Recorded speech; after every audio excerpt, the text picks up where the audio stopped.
Justice for RG Kar. এই আরজিকর ঘটনাটা সারা কলকাতা রাত জেগেছে, রাস্তায় লোকের ঢল নেমেছে। শুধু কলকাতা নয়, মানে পশ্চিমবঙ্গ, এমনকি বাইরেও এই দেখা গেছে প্রতিবাদ। প্রভাব পড়েছে।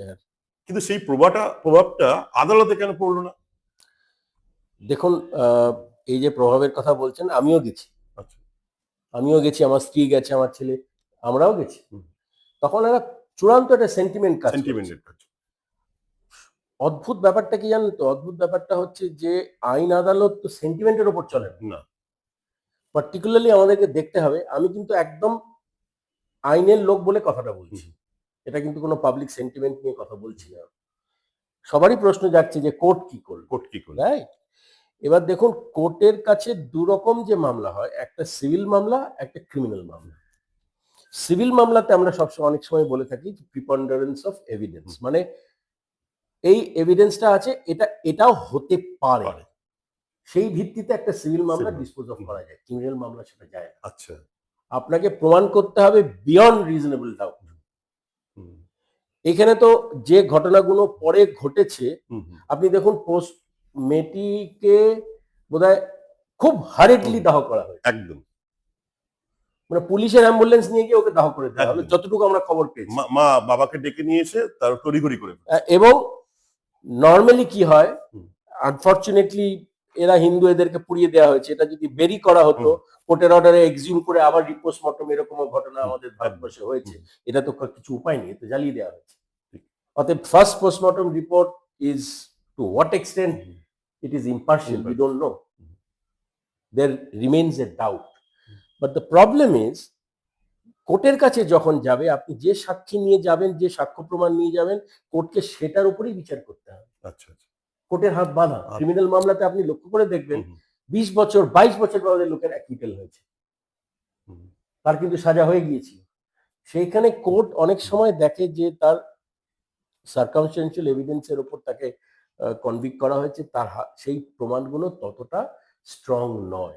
কিন্তু এখানে যে প্রবলেমটা হচ্ছে, এখানে আমাদের সামাজিক মাধ্যমে যে অ্যালিগেশনটা হচ্ছে যে ওই ক্রাইম সিনটাকে স্যানিটাইজ করে ফেলা, তাতে কোনো প্রমাণ রাখা হয়নি। কিন্তু এতে আপনি কাকে দোষী ধরবেন? কোর্টের কি কোর্টের কাছে অ্যাকিউজটা কে?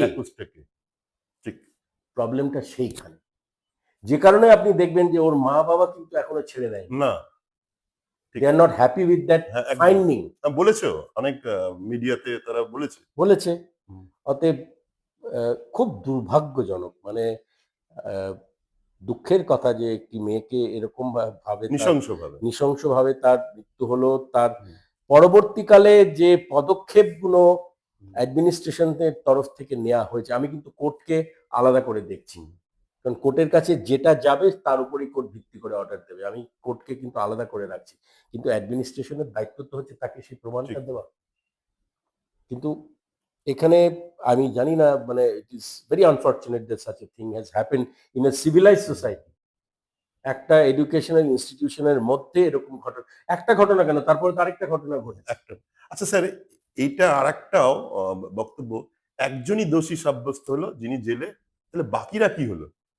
বাকি শুনুন, এটাকে তো আপনাকে তো গ্যাং রেপের চার্জ দিতে হবে, দেয়নি। হ্যাঁ, গ্যাং রেপের চার্জ তো নেই, কারণ সেই করসপন্ডিং এভিডেন্স নেই গ্যাং রেপের, কারণ আপনি পোস্টমর্টমে তো কিছুই পাওয়া যায়নি বলছে, আপনি তো বডিটাকে পুড়িয়ে দিলেন। আবার যে আমরা ম্যাজিস্ট্রিয়াল অর্ডারের আন্ডারে থেকে আরেকটা করে পোস্টমর্টম ইম্পার্শিয়াল করাবো কোর্টের অর্ডারে, সে তো সম্ভাবনা নেই, সম্ভব হয়নি। ওই জন্য বাকিরা খালাস পেয়ে যাবে। Who is involved, nobody নোস।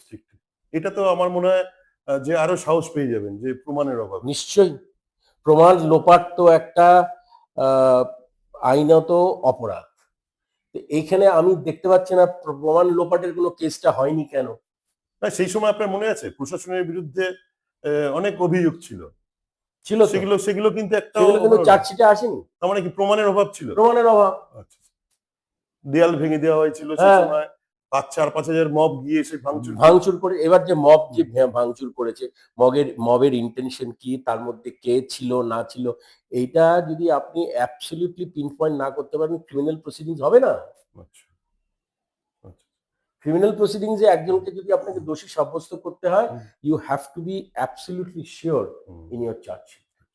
চার্জশিটের উপরে মানে একটা ভিত্তি করে আপনি দিয়ে দিলেন চার্জশিট, আলটিমেটলি প্রমাণ করতে পারলেন না, প্রসিকিউশনের কেস ফেল করে যাবে। বুঝলি